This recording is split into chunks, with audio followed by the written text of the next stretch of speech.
Seems like everyone's in a hurry these days. At Popeyes, we make our chicken on grandma time. You think grandma rushes good cooking?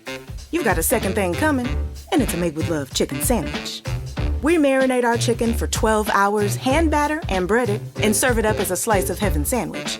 Because we were raised to believe that if you're gonna make something, make it right, and then put a pickle on it. We don't make sense, we make chicken. Love that chicken from Popeyes.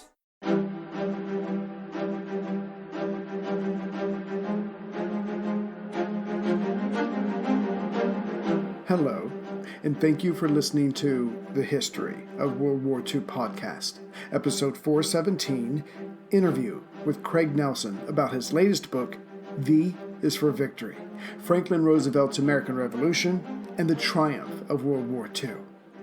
Mr. Nelson, the author of Pearl Harbor, From Infamy to Greatness, and The First Heroes, The Extraordinary Story of the Doolittle Raid, America's First World War II Victory, comes on to explain how President Franklin Roosevelt not only brought the country out of the Great Depression, but helped steer a course that would revitalize the country's armed forces, readying for a day that all hoped would never come. He also forced his fellow citizens to ask themselves, what kind of country did they want to be? Mr. Nelson, thank you very much for joining us. It's an honor. This is one of my favorite podcasts. You're doing a fantastic job. Thank you, sir. I'm just trying to keep up with you. So I'm so glad that you agreed to come on the show because as of yet, believe it or not, I haven't really covered the home front in the United States yet. But after reading your book, I think it's fair to say that President Roosevelt, FDR, found the country one way when he first came into office, and he left it very different, not unlike Augustus in the city of Rome. I was hoping you could expand on that about generally what your book is about and what FDR was trying to do. Well, I think the best way to understand this book, even though it's called V is for Victory, Franklin Roosevelt's American Revolution and the Triumph of World War II, the real way to think about it is that it's really about Americans putting aside all their differences and rising as a powerful group to address an existential threat, meaning both the Great Depression and Adolf Hitler. And Roosevelt was depending on how you want to look at it, the circus ringmaster or the wily politician. You can look at it either way, who oversaw and sort of inspired all this. But it's really the sort of miraculous part of this story is that in 1933, when he comes into office, it's pretty much the worst moment in American history, really. 25% unemployment, people going through garbage dumps looking for things to eat, people tearing up pieces of wood in their house to be able to make a fire. I mean, really excruciating period. And he pushes through all this legislation that fixes most of it, but doesn't fix the unemployment. And then in 1938, Hitler gets appeased by England and France with pieces of Czechoslovakia. And Roosevelt reacts very harshly to this and thinks this is really terrible and really sees Hitler as an imminent threat to the Western Hemisphere. So he puts into the works this program to dramatically expand airplane production in for both the United States and for England and France, who are our allies at the time. And this little thing becomes the seed of the arsenal of democracy, which is the secret weapon that beat the Nazis in World War II. Yeah, I loved that. And I'm just going off memory here. I loved there was a certain phrase in your book. Well, first of all, you are a master of a turn of phrase. I appreciated that very much in reading it. But there was something about, there's Prussian superiority on the battlefield, at least as far as their mindset. But on the other hand, there's the ability to build trucks. And as you say in the book, trucks won. This is one of my favorite stories, and I can't find down the guy who I couldn't track. I spent weeks trying to track down the guy who originally said this. And if anyone knows, please phone in and let us. Please get in touch and let us know. Please. Okay, so World War II can be easily seen as, for those of us who are enthusiastic about this subject, it can easily be seen that the Japanese thought they would win because of their Bushido ethic of never forgive, never surrender, never say die. And the Germans thought they would win because of their Prussian history of military efficiency and preparedness and training. And the Americans thought they would win because they had the most trucks, and trucks won. Yes, because I've said several times, logistics may not be sexy, but it gets the job done. It allows you to emphasize and focus your firepower, and that's what battle pretty much is all about. I was really blown out of my mind when a military analyst very casually said to me, on the battlefield, logistics eat strategy for lunch. And I thought, well, what have a military historian's been doing for the past 20 years that I've been in the business? Only doing, then the admiral did this, and then the general commanded that. Exactly. Where's the story about shipping products to the front line? Where's all the quartermasters who should have books written about them and all that good stuff? Yeah. Exactly. I'm on the same page. So you kind of touched on this already, but as FDR is at the center of your book, I kind of want to weave some questions through him. But what I found after reading your book was that what he was facing was certainly, and trying to solve it, it wouldn't be easy, it wouldn't be immediate. But when I read about one, he went into the office trying to stay away from the ideas of his predecessor, didn't really walk in with specifics. And you touched on the banking situation, but if you could give us an idea as far as unemployment, banks, things like that. I was reading about Hooverville shantytowns. I mean, on the ground, things were pretty bad on March 4th, 1933, when he has his first inaugural ceremony. Well, probably my favorite Great Depression story is about a little girl in school. Right. And she suddenly starts crying. And the teacher says, "What's wrong, honey?" And the little girl says, "I'm just so hungry. I'm so hungry. I can't stop thinking about it. I'm so hungry." Right. And the teacher says, "Well, if you need to, you can leave school and go home and have something to eat." And the little girl said, "I can't because it's my sister's turn to eat." Oh, yes. And there are so many stories like this, and people don't really, we think of the Great Depression as sad men in overcoats waiting in line. Well, yes. It was so much more gruesome and horrible than that. The really incredible moment to me, the great moment, is actually when Roosevelt first comes into office, and I believe it's 10,000 banks have failed. And yes. So certain states, there isn't a single operating bank in the entire state. And people have lost their life savings in this, and everyone is panicking. And right after he gets into the office, he goes on the radio, and the announcer says, "President Roosevelt would like to come into your home and have a little chat with you, like sitting next to your fire, just speaking to you like a neighbor." And Roosevelt comes online. He says, "Banks don't take your money and keep it in a vault. They invest it, and they're making more money for you. And it's much better for you to have it in a bank than to have it in your mattress. And the only thing that's a mess right now is fear. You've got to stop being afraid. We have to defeat fear together, and you've got to cut it out." And that night, because of course the whole banking crisis was based on people becoming hysterical and pulling all the money out and causing this horrible chain reaction. And that night, the Roosevelt administration Treasury Department spent something like 72 hours nonstop trying to figure out where they needed to send cash to support banks to keep more from failing. And by the next morning, they realized they didn't have to do any of that because the entire run on the banks, just with that one speech he gave on the radio, had stopped. Oh my God, that's power. That was how powerful a media performer he was. And you can really see that radio at that time was what internet is like today. He had such a commanding, and he was the star of radio, and that was his great ability to govern, was his influence on America. Yeah, I don't think I appreciated fully until I read your book. And again, it's kind of hard for, let's say like you're a 17-year-old today, the idea, the very concept of the radio being the biggest cutting edge technology, but it allowed FDR, and you say this in your book, it allowed FDR to come into people's homes, and it was like he was sitting there with you, and he was breaking it down. He was explaining the banks, he was explaining mortgages, he was explaining how all this stuff works. And even though some of the people probably knew this already, having the president tell you about it, it calmed fears down. It's like, okay, this is surmountable if we all stay calm. it was really his great talent. I mean, I like to tell people that Roosevelt is the greatest politician in American history, and I mean that in all senses of the word. Good and bad. He could be a real ball breaker, Roosevelt. But anyway, but one of the things that comes up again and again and again was that he didn't just fix people's day-to-day economic problems, and he ennobled them. He made American people reach to be better versions of themselves.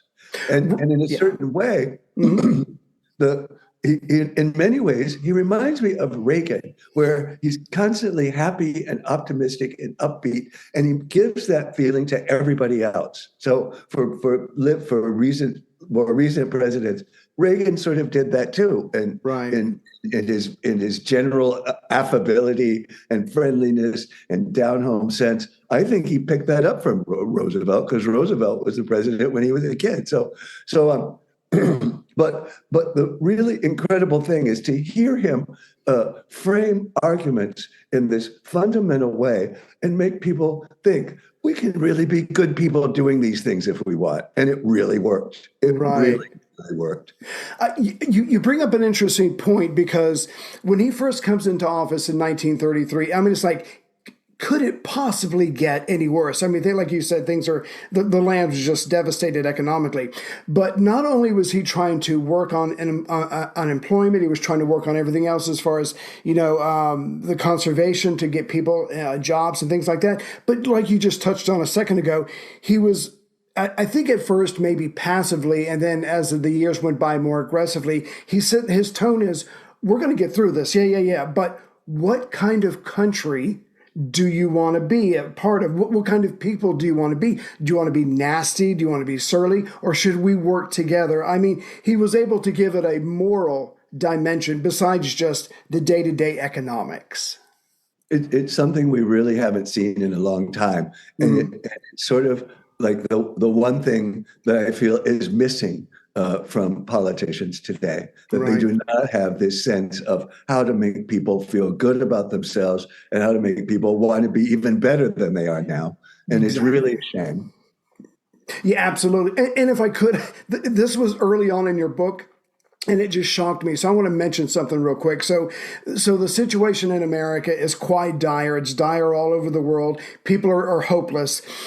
And there are a few people, let's a kind of extreme politicians and personalities in the country. They have very different ideas about how to solve the problem. And I just want to share with the listeners a couple of these. There was one politician who said, I know, let's fire all the women in the country and give those jobs to men so men can support their families. Things will go back to the way they were and everything will be fine. Well, that's not exactly fair to women. Another guy said, let's send the 12 million African Americans that we have in this country back to Africa. Again, most of them had never been to Africa because they're descendants. And the last one I'll mention is one gentleman wanted to, and I don't know the best way to, he was a retired Army general. He wanted to eliminate all the elderly Americans so there wouldn't be all these surplus mouths to feed, I guess. But the point is, things were so dire in 1933. There are some pretty extreme ideas to try to match the extreme problems that they're in. It was really a crazy, desperate time. And I like to say that when people are desperate, they will do anything. Yes. And that was really where people were at that time. They were just desperate and they were just crazy. But a lot of the things that they did were so interesting because Roosevelt said that if he just would experiment with anything, he would try anybody's idea, and he would just do all these different things. And he said, if I'm successful 60% of the time, I'll be happy. And what politician would say that now? They wouldn't have the courage to say that. Right. They wouldn't have the courage. And also one of my favorite lines in the book that I really blew me away was he proposed so much legislation to fix every single thing caused by the Great Depression. And this torrent came up to Capitol Hill where all the senators and reps had to vote on it. And one congressman said, it reads like the first chapter of Genesis. Oh, God. Oh, that's good. I do like that very much. So let me do this. So let's get a little dark. So FDR is sworn in, but the very next day, Hitler has his electoral victory. The Third Reich is a reality at this point. Now, all the problems we know are coming into the future. But for right now, I mean, I'm not even sure if Hitler was a blip on FDR's radar because he's got so much going on. But could you give us an idea? And whatever level of detail you want, maybe some of what FDR was trying to do during the first 100 days. And if you could introduce us into some of the players that worked with him, because as brilliant as he is, no one person can do anything alone, and you have to have loyal advocates. What did you call them in the book? $1 a year men who stepped forward to try to help the country. Right. One of the things that I always thought was amazing after learning all this is the fact that we're all taught, maybe not anymore, but we were all taught that Roosevelt was two guys. The first Roosevelt was the New Deal guy, and he was this wild, crazy man who was doing all this stuff with the economy, and who knew where it would end. And a lot of people don't like that New Deal Roosevelt. And then there was Win the War Roosevelt, who was apparently a completely different person. So one of the things that this is literally how history has been taught to us, as far as I know, for like 70 years. But, yes. But as far as I could tell, he was only one person. And that, in fact, a lot of the New Deal went to winning World War II. And part of it was that in various programs, he united forces with American businessmen and the military to try and coordinate the economy. And all of this would come into play later. And then he gave federal bureaucrats in the New Deal had experience of building the Hoover Dam, the Golden Gate Bridge, the Lincoln Tunnel, the Tennessee Valley Authority, the Grand Coulee Dam, all of this huge infrastructure that they did. So when it came to Normandy, they were all ready to do something like Normandy after building the dam. I mean, it's sort of incredible when you start adding it all up, because they needed that kind of management experience. They needed to establish relationships with corporate figures. They needed to sort of unify the country to get the economy on track, and then to get the country on track to defeat Hitler, who was beating the hell out of everybody else. So, and you can see this forward momentum beginning at the very beginning. But sort of one of the most amazing things to me was that after the sort of 100-day period of his first period in office, when he has everything going and everything has been passed and everything is in effect, Franklin Roosevelt rents a sailboat and takes his family sailing back to Campobello. Right. And there's all these pictures of him on the newsreels because you got your news from going to the movies. Then there are all these pictures of him on the newsreels, jaunty with his cigarette smoking. Campobello, everyone in America knew, was where he contracted polio and where he became paralyzed. Right. And here he is sailing back to Campobello, all jaunty. Everything's changed now. It's a new day in America. And people just lost their minds. They really completely... It just took the weight off their hearts to see this happening. It's just brilliant, some of these things he did. Right. And I think FDR, being, let's be respectful, the wily politician that he was, you gain a certain amount of political capital when you win an election, but that doesn't last forever. You've got to move fast, strike while the iron's hot. And he did.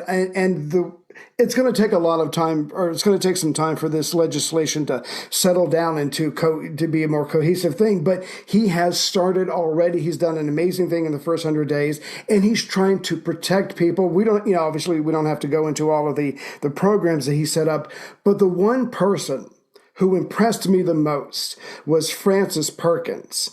And when she walked in and FDR was like, okay, so what do you want? She's like, I want a 40-hour maximum work week. I want a minimum wage. I want unemployment insurance. I want disability insurance and other things. And FDR is probably going, we are in the middle of an economic meltdown and you want all these things? But guess what? Before it was all over with, she got those and so much more. And he liked people who came on, who were aggressive, who, thought for themselves as well. There's a really amazing quote about how one of his speechwriters says that FDR seemed to enjoy hiring difficult people. And so here you have all these sort of belligerent people that he works for, that work for him, but they're all sort of pounding things forward and getting the government moving again. And another congressman said, it was like seeing an ox cart turned into an airplane in Washington, D.C. And so Frances Perkins, she was famous for wearing a tricorn hat, just like Thomas Paine or any other founding father. She came from she came from a brickworks factory. I guess we don't really have brickwork factories. No, we must have them somewhere. Anyway, she came from a brickworks factory inheritance, and she had some of her own ancestors were the founding fathers. But the thing that really struck me about was the advice her grandmother gave her, which is, if you go into a room and there are bodies, just keep walking. So she wasn't exactly the high-toning liberal snowflake that people might try to paint her as. And her agenda, she actually changed her life, was witnessing the Triangle Shirtwaist Fire in New York City, which happened actually around the corner from where I'm talking. And it was that people who made shirtwaists, which are a kind of blouse, had locked all the doors and all the windows because they were mad that some of the women working there had stolen some things. Right. And so the fire broke out and everyone had to jump out the window to their death. And this completely changed New York State law, headed by Frances Perkins, to upend labor law. And she took all the ideas she developed from that incident and from her experience in New York and brought it with her to Washington and gave us things like Social Security. That is amazing. There should be, I don't know if there's statues of her, but there should be more. I don't know if there's books of her, but there should be more. That's amazing. So you touched on this a second ago. So FDR has got all these programs, libraries are being built, hospitals are being built, parks are being built, dams are being built. And so by the time FDR runs for his second term, America's national income has more than doubled. Unemployment has dropped by half. So I'm guessing when he ran for a second time, it was not, maybe not a cakewalk, but he knew he was going to win. It was a tremendous landslide. It was the biggest landslide in American politics, and it completely revamped the political face of the United States because it united the what were then called Dixiecrats, the long-term Democrats of the Deep South, with working people across the country, with Black people in the cities, and with urban people. So he pretty much ran the country. And this is why he was able to do so much, was because he had both houses of Congress in his corner. Right. So if we could zoom out on back to the international stage, dark times are coming. There's the Munich Agreement of 1938. The U.S. is far from ready to defend itself or really help anyone else. And this is important because FDR he's smart enough not to wait for something like Pearl Harbor. He knows enough about military affairs to know that you start beefing up way before the shooting starts. And he gets this going not only for the jobs, but also to help prepare the country in case Hitler should try something. Well, the difference is that FDR was a very sophisticated person in a lot of ways, which you wouldn't know from the way he acted, but he could read German. So he read Mein Kampf, the Hitler autobiography, in the original German, and then read the English translation and became outraged that the English translation took out the crazier stuff in it. Oh, smart. There was a philosopher, Hitler's favorite philosopher, said that it would be a really good idea to have a Jew's head on top of every telephone pole from Berlin to the North Sea, which is 500 miles. Wow. So, and really, really crazy, shocking things that they took out of the English translation. Roosevelt also knew about such things as the growing German-American Bund, which was a Nazi-financed operation in the United States. That was a fan club, a Hitler fan club, basically, in the United States. And they had a gathering in 1940 at Madison Square Garden where 20,000 people attended, all dressed in swastikas, giving salutes. They put out a pamphlet called George Washington, the First Nazi.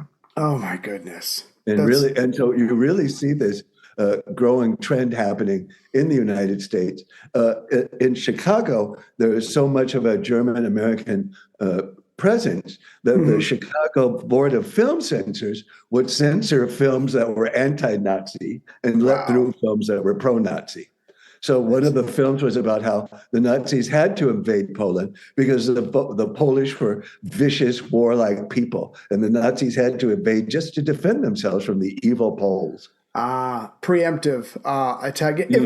If I could, I'm going to take something from your book. So Congress is asking questions of Army Air Corps Chief General Henry Hap Arnold, and they're asking about how many planes would it take to defend the Western Hemisphere from a Nazi invasion. And this is what shook me. Arnold replied that, well, technically on paper, I've got 2,755 planes. However, only 300 of those planes can be deployed at this moment. And as you say in your book, of those 300 planes, they were already obsolete compared to what the Germans and I think what the British had, and maybe the Italians. So America's got a long way to go.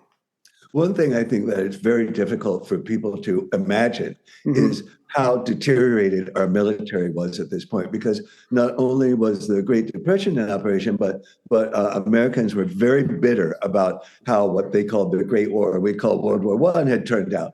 That the promises Woodrow Wilson had made about sort of the American Republican democracy spreading across the globe, none of that had come true. Instead, we had the Depression, we had the foreign governments owing us tens of billions of dollars in war debt that they were refusing to pay back. So what they did was every year they tightened sort of anti-war legislation, and this was very popular, and they just starved the Army and Navy to death. So that in Norfolk, Virginia, which is now home to the world's largest naval base, the parks had signs saying "No dogs or sailors." And if you were being trained by the Army to work in a tank battalion, frequently you would march with your group of 5 just out on the road pretending that you had a tank. Right. Or if you were lucky, they would lease good humor ice cream trucks for you to pretend having a tank inside of, because the country only had produced 33 tanks for the entire country. Yes. Oh my goodness. Right? Sorry. And then they would be training snipers with broomsticks. You would pretend to shoot a rifle, pretending with a broomstick. But my favorite moment is that they couldn't afford to train people to bomb with bombs. Right. And from airplanes. So they used bags of flour as pretend bombs. And these are so popular, they were known as Betty Crocker bombs. Well, you and I know the difference. You and I know that the main difference between a civilian and a soldier is practice, is rehearsal, is muscle memory. And they're not getting that because they literally do not have the equipment that they need. So the Hitlerism is rising in Europe. America's got a long way to go. Whatever we're going to have to do, it's going to have to happen in a short amount of time. But if I can go back to the domestic stage for a second, and I want to quote from your book. You write, before FDR, the citizens of the United States were New Yorkers and Georgians, Texans and Californians. After FDR, they were Americans, and profound level of trust between the American public and their leaders in Washington, which of course is what a leader is supposed to do. You're supposed to build relationships. You're supposed to build trust. You're supposed to work together. But having said that, there was a poll taken in 1939, which the results would show that FDR still had a long way to go as far as even getting the Americans to think about either intervening or helping on one side in this growing conflict that's happening in Europe. Yes, there was an amazing period where many people in the United States decided that because we have the Pacific Atlantic Oceans, we don't really need to be worried about anything that happens anywhere outside the Western Hemisphere. Right. And part of this came from the idea that we just needed to protect our home and not worry about anything else. And many of the people who thought this were in the military. So Roosevelt would say, we need to do this and this. And they would go, no, we don't. We just need to protect our Western Hemisphere. We don't need to worry about those things. So this went on for quite some time. And it actually became an organized force called America First. And what was so interesting about America First is that it started with college students who Right. did not want to be sent into war overseas. So it really started out almost an exact mirror of the college protests against the Vietnam War, where they Right. had a woman calling herself Pauline Revere riding a white horse across the country on behalf of peace. That was such a 1960s thing to me, right? And it's Yes. happening in 1939. But the college students running this organization are offered free rent in Chicago if they move to Chicago. Wow. So they do, and their America First is taken over by more politically active people who are anti-FDR, and it becomes an anti-FDR political operation. Right. In fact, the whole idea of FDR using a backdoor to war to sneak Americans into fighting that he knew about Pearl Harbor and yada yada, all comes from an operator out of America First. But this is all sort of the background. The real players in this story turn out to be Franklin Roosevelt, the most famous American in the world, and Charles Lindbergh, also the most famous American in the world. Yes. And, Yes. and the Lindbergh story just fascinated me because I always thought he was a pretty great guy, right? Yeah. And A hero. my family is all in the Air Force, so Right. we always love every pilot, but not so much in 1940. So what happens is that Lindbergh is this huge hero Right. for people who forgot. He was the first person to fly nonstop between New York and Paris. His prior experience was being an airmail pilot. He did it by himself, which was a crazy thing to do. And he did it using celestial navigation, which he didn't really know how to do. And the whole thing just was the most incredible for America beaten down in the 1930s. This is the greatest thing that ever happened in the history of the world, Charles Lindbergh. So he was this incredibly looked up to hero, but he became so famous that people went crazy. And the paparazzi were chasing him all the time. They would drive his car off the road trying to get pictures. And then his son was kidnapped and murdered. Right. And Lindbergh decided that this was because of American society this happened, and he left to go to England. And in England, he falls in with a bunch of rich people who think the Nazis are going to take over and you need to get on that bandwagon.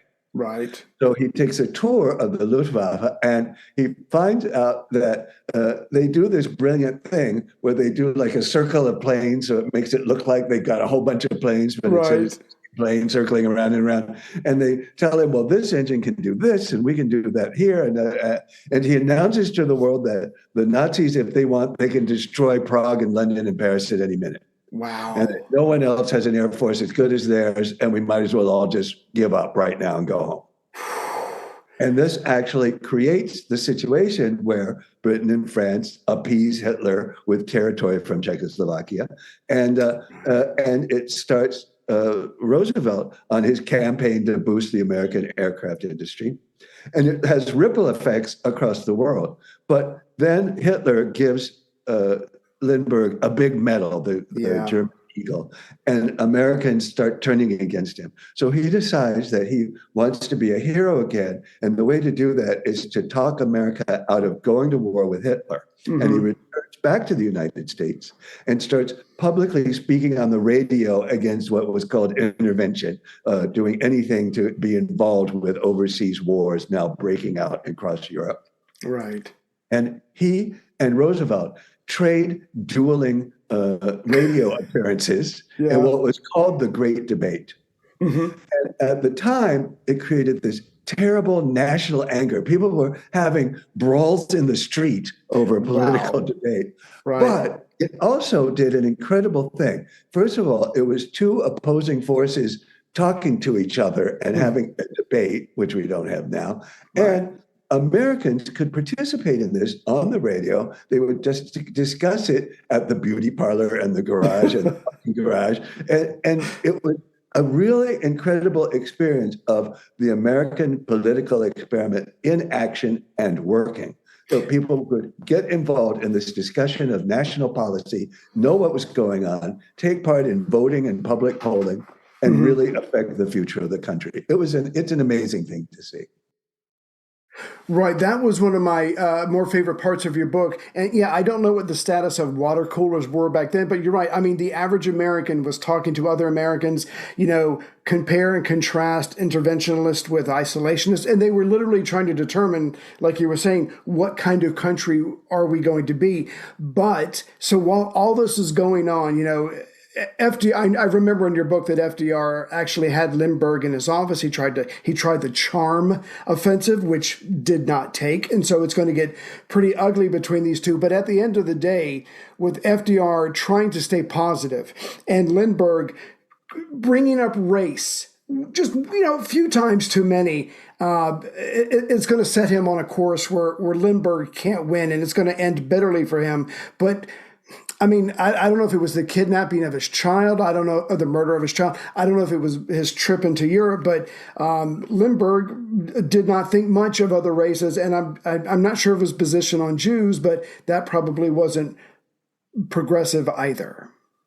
Well, no kidding. So first, it became apparent to people from Lindbergh. Well, first I want to back up and say that, please, one of the most incredible stories I found is that when Lindbergh was first going to go on the radio and FDR learned about this, he sent an intermediary to tell Lindbergh that if the pilot didn't go on the radio, he would become Secretary of the Air Force and have as much power in the cabinet as the Secretaries of War and Navy. Wow. And Lindbergh said no. So that's a little operator. That's FDR as political operator for you. Exactly. But Lindbergh starts revealing more of himself than he should, and this sort of sense of pride, of hubris, overcomes him. And so in the speeches he gives, saying, don't help Britain and France, and then don't help Britain when France is lost, and then don't help the Soviets when everything else is gone, he starts revealing himself.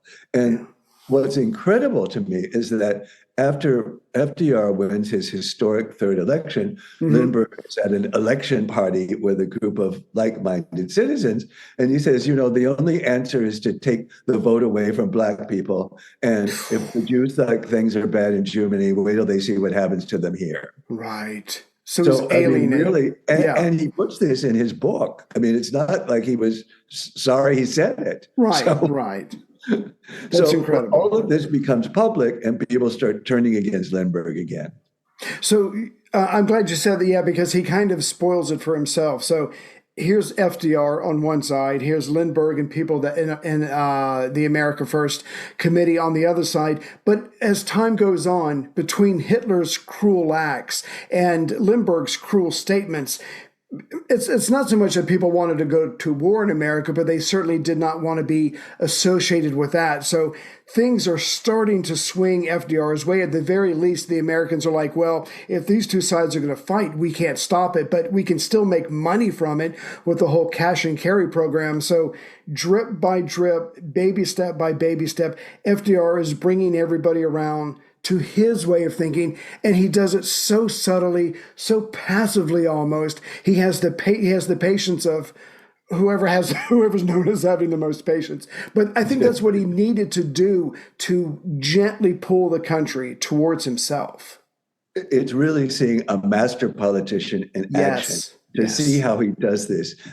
He never gets in front of the public. He always waits until it's clear that the public wants him to do something. Yes, brilliant.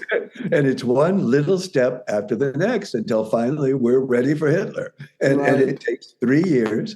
And all of this is happening before Pearl Harbor. And thank God it happened, because boy, if we had been pulled into Pearl Harbor, the state we were in 1938, without him, it would have been a very different story. But and you can see step by step him doing this. And I really loved writing about that, because it's so hard to make legislation interesting. Yes.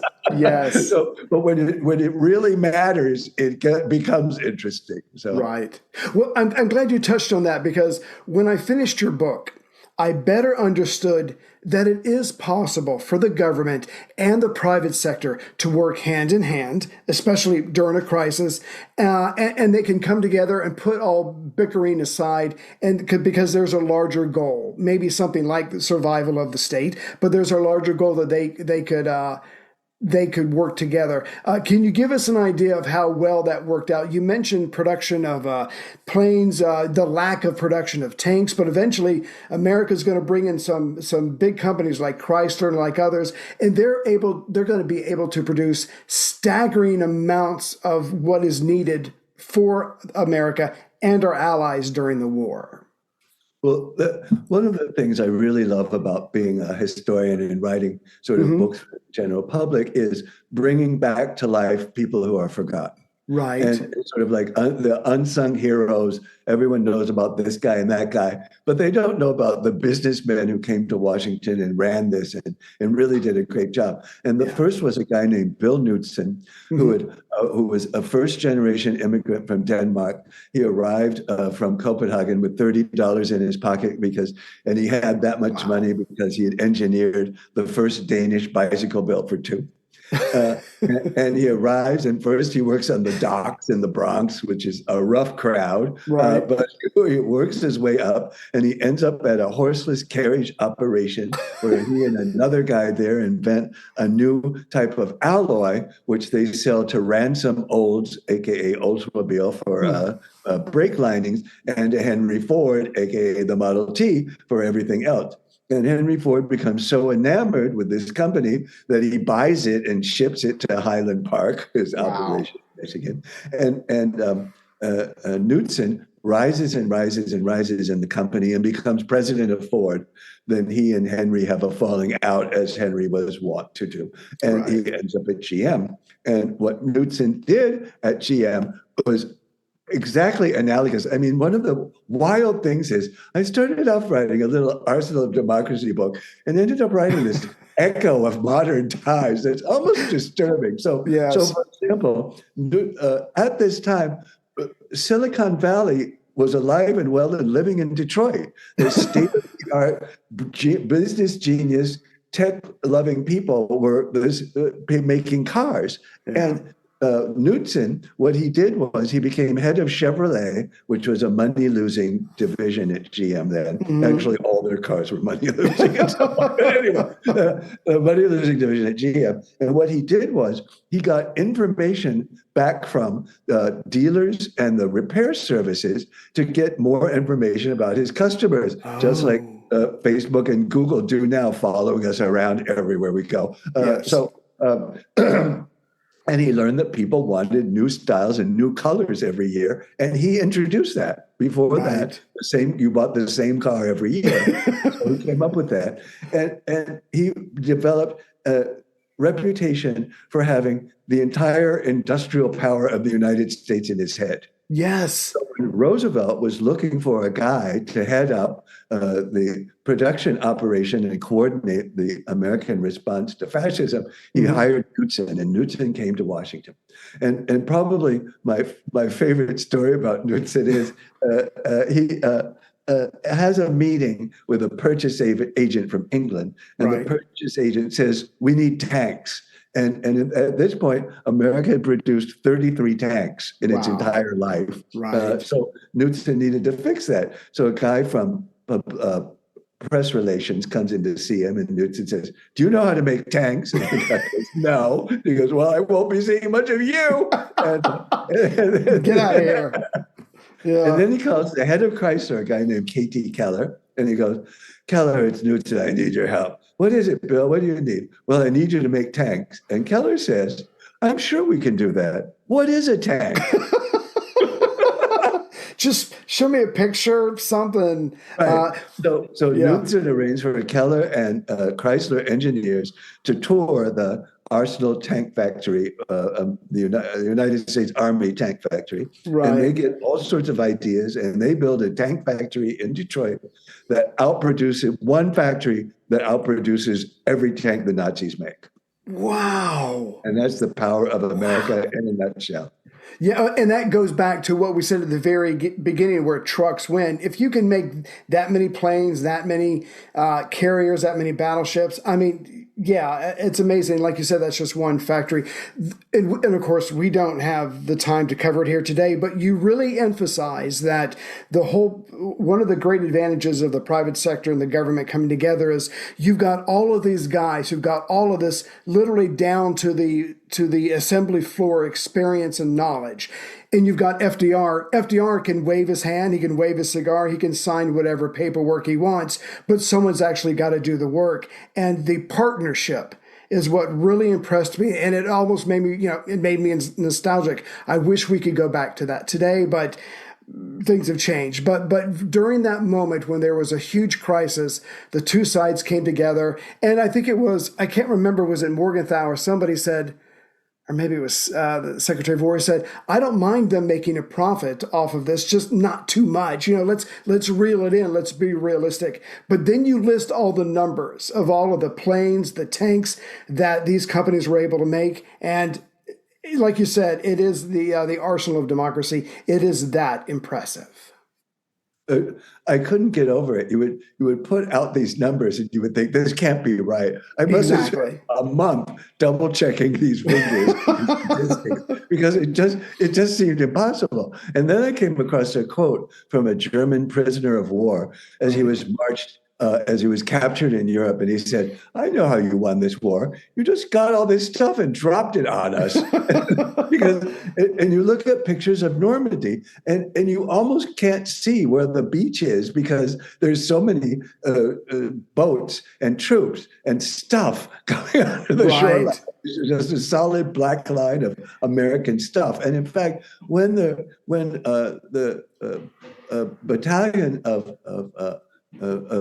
Navy vessels showed up, the first vessels showed up at Normandy, they created a solid black line on the horizon. Wow. There were so many ships.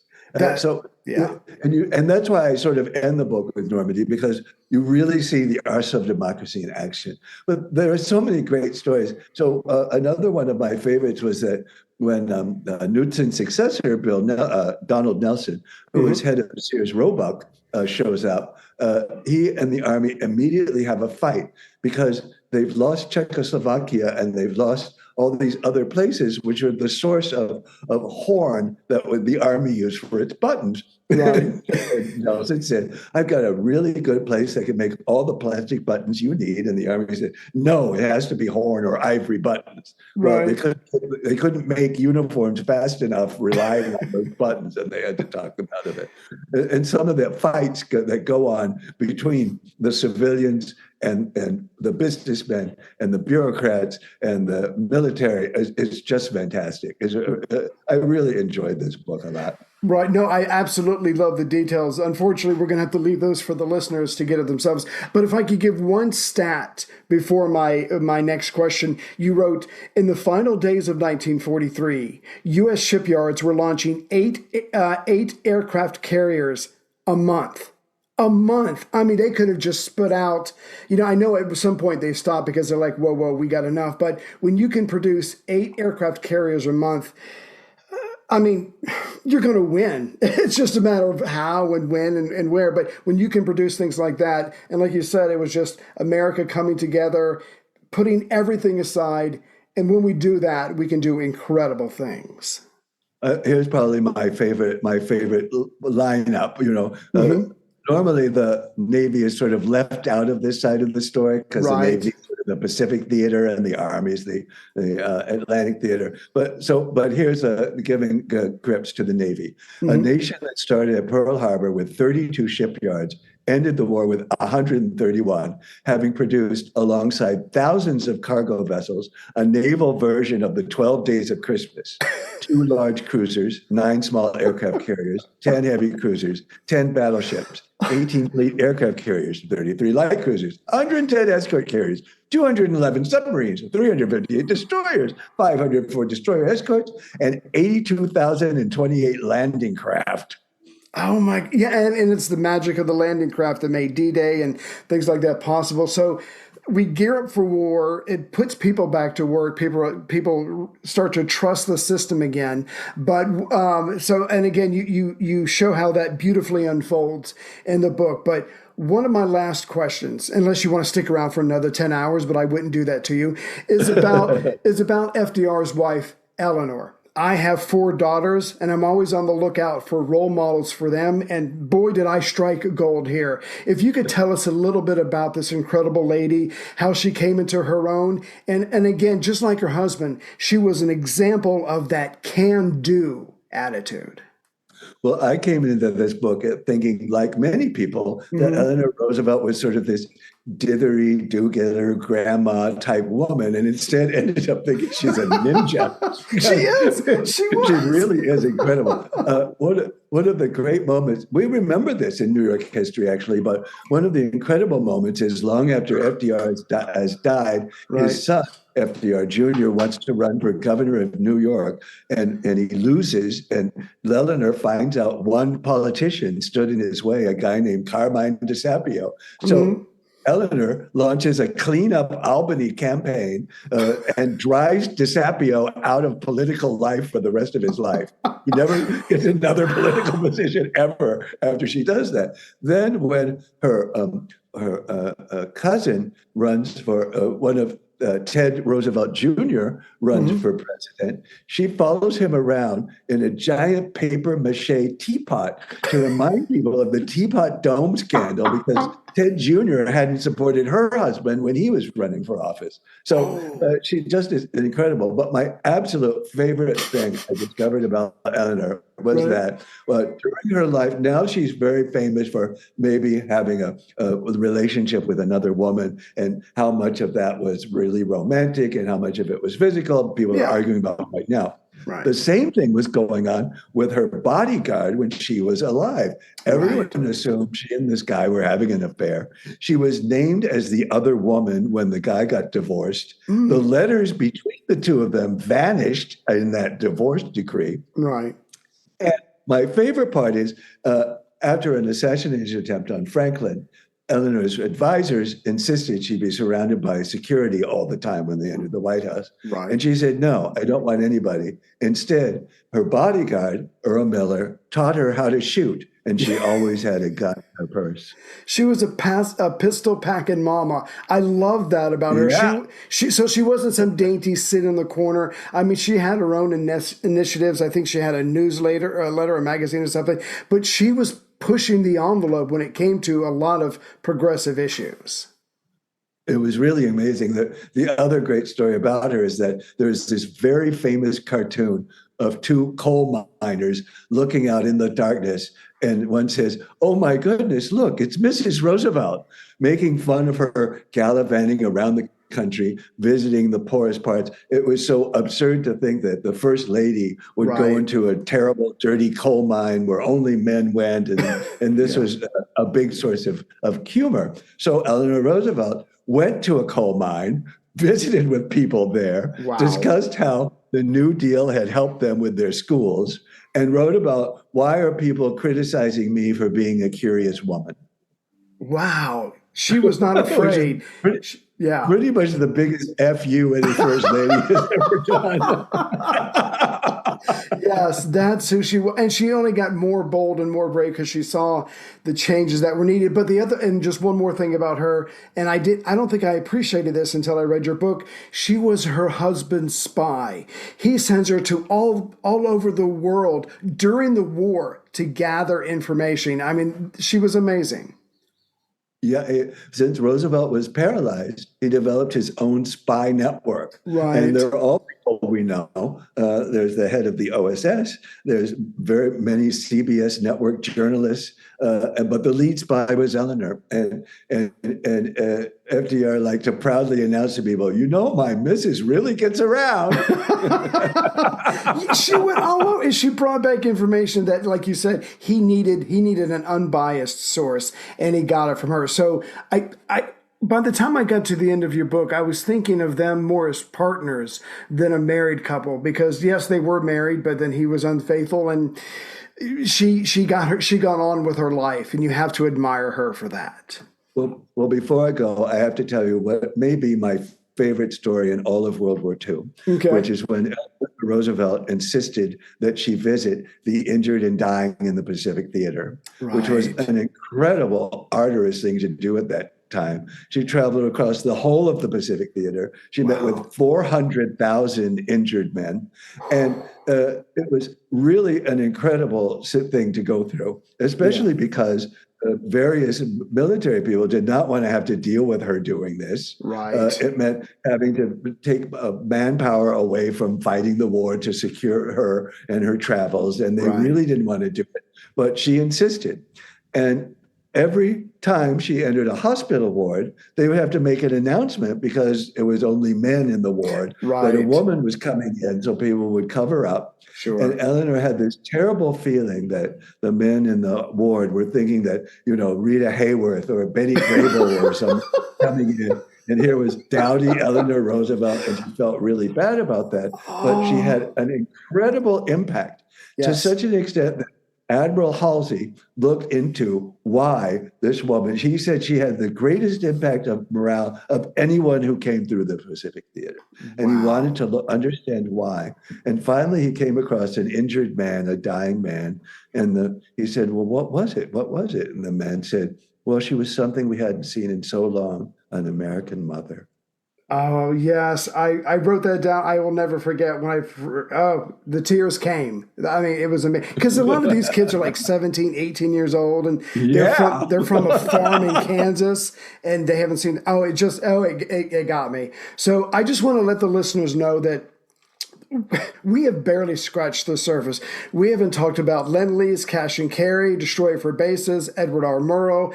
We touched on FDR's use of the radio, M&M's, the candy, Churchill and FDR's special but not always smooth relationship, FDR wanting the end of empires, FDR's 4 universal freedoms, Higgins boat, baby flat top, which I think I didn't know before I read your book, Norma Jean, a.k.a. Marilyn Monroe, the artificial landing piers for D-Day, which goes back to what the Americans were building before the war. You're right, the industrial experience that we got in the 1930s made such a difference. FDR going to Yalta, it's all that is in the book, but we didn't cover that. So there's a lot out there you should check out. I do want to end with a quote from your book. FDR says this the day before he dies. He says, "Today we are faced with the preeminent fact that if civilization is to survive, we must cultivate the science of human relationships, the ability of all peoples, of all kinds, to live together and work together in the same world at peace." And I just, again, the tears came, but I wanted to give you the last word. Out of all of your research, what is something that we should never forget about FDR, what he tried to do, and the times that he lived in? It's very simple. If you've got the right guy in the White House, Americans can do almost anything they want. We really have unlimited potential. And for anyone who feels sorry about the state of the world today, read this book. You're going to feel so much better because it all turned out great for them. Because we're obviously capable of so much, but you're right. You need the right leader pulling the right way and bringing people together instead of tearing them down. So, Mr. Nelson, this book was it was so much fun to read. I learned so much. I want to thank you for it. For the listeners, again, it's V is for Victory, Franklin Roosevelt's American Revolution, and the Triumph of World War II. Mr. Nelson, thank you very much for your time today, sir. It's been great, Ray. I so appreciate it. Thank you so much for having me.